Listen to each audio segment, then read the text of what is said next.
বানিয়ে দেখাবো সুজির মিষ্টি। আর সুজির মিষ্টি একবার এইভাবে বানালে তোমরা বাড়িতে অবশ্যই বারবার বানাতে ইচ্ছে করবে। তো সুজির মিষ্টি বানানোর জন্য আমি প্রথমে শিরাটা তৈরি করে নেব।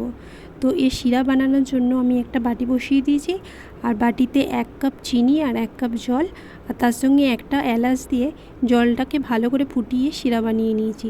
তো একটু চটচটে হয়ে গেলেই এটাকে নামিয়ে দেবো। আর এরপর আমি বানাবো মিষ্টিগুলো। তো এটা পাশে রেখে দিয়েছি, আর অন্য একটা কড়াই বসিয়ে দিয়েছি। এতে দিয়েছি 2 চামচ ঘি, আর ঘিয়েতে আমি দিয়ে দিয়েছি 1 কাপ পরিমাণ সুজি।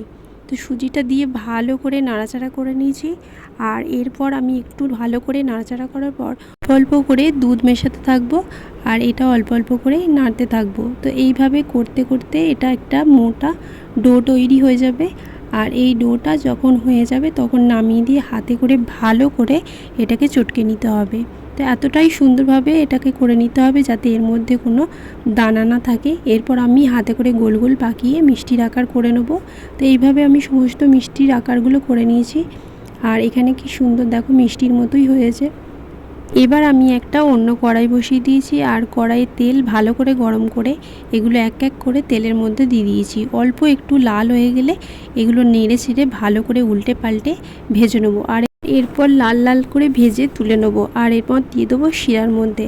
তো শিরাটা একটু গরম থাকাকালীন অবস্থায় দিতে হবে, কারণ এগুলো ভালো করে না হলে ভিজবে না। তো এইভাবে ভিজিয়ে আমি 3 ঘন্টা 4 ঘন্টা রেখে দিয়েছিলাম। তারপর মিষ্টিগুলো দেখো কি সুন্দর ভিজে একদম পুরো দোকানের তৈরি মিষ্টির মতো হয়ে গেছে।